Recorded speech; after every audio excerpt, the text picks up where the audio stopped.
suis éleveur de volailles dans le Mauléonais, donc au nord des Deux-Sèvres et tout près du Maine-et-Loire.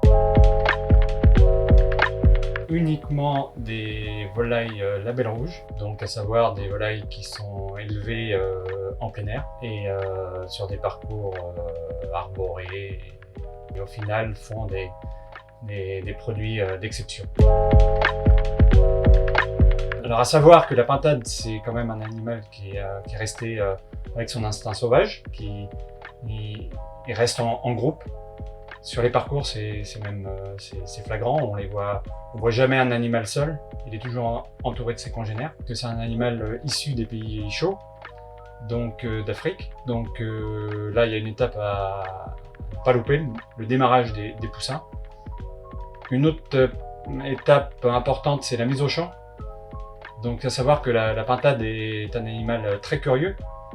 Donc dès l'instant qu'on va lui donner l'opportunité de sortir dehors, elle va aller explorer. Donc si on lui donne la possibilité de sortir dans l'intégralité du parcours, le risque est qu'elle ne retrouve plus le poulailler, quoi. Donc moi je préfère faire ça en plusieurs étapes. Je les sors d'abord dans un parcours, dans un pré-parc, pour les acclimater à l'air ambiant, à l'extérieur on va dire, et à apprendre à rentrer, sortir du bâtiment. Et dans un second temps, je leur donne l'accès au parcours dans son intégralité. Des parcours arborés pour justement faciliter la sortie des animaux. Le fait d'avoir des parcours arborés, déjà ça te protège des nuisibles, notamment la pintade peut être effrayée par tout ce qui vient du ciel, donc d'être protégée par une végétation, pour elle c'est quand même confortable. Et ensuite ça permet aussi de couper le vent, de donner de l'ombre l'été. On met notamment des perchoirs à disposition à partir de 30 et quelques jours, ce qui leur permet de se percher, parce que c'est un animal naturellement qui se perche. Donc là, on lui donne libre cours à son instinct, quoi, de pouvoir se percher. Les animaux, je les aime, déjà. Bien qu'ils soient destinés, on le sait très bien, à l'abattoir, c'est le but final. Mais je les respecte du mieux que je peux. C'est percevoir des choses qui ne s'apprennent pas. C'est percevoir, je sais pas,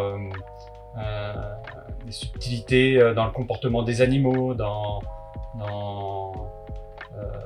voilà, est-ce que mes animaux vont bien, et c'est très important, c'est la base de notre métier.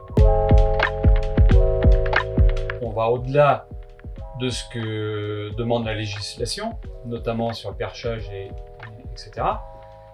Et on est en réflexion au niveau de la coopérative sur l'engagement d'avoir plus d'espaces arborés.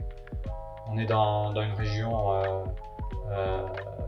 de haies bocagères, donc on a replanté des haies, ce qui bénéficie à la biodiversité déjà.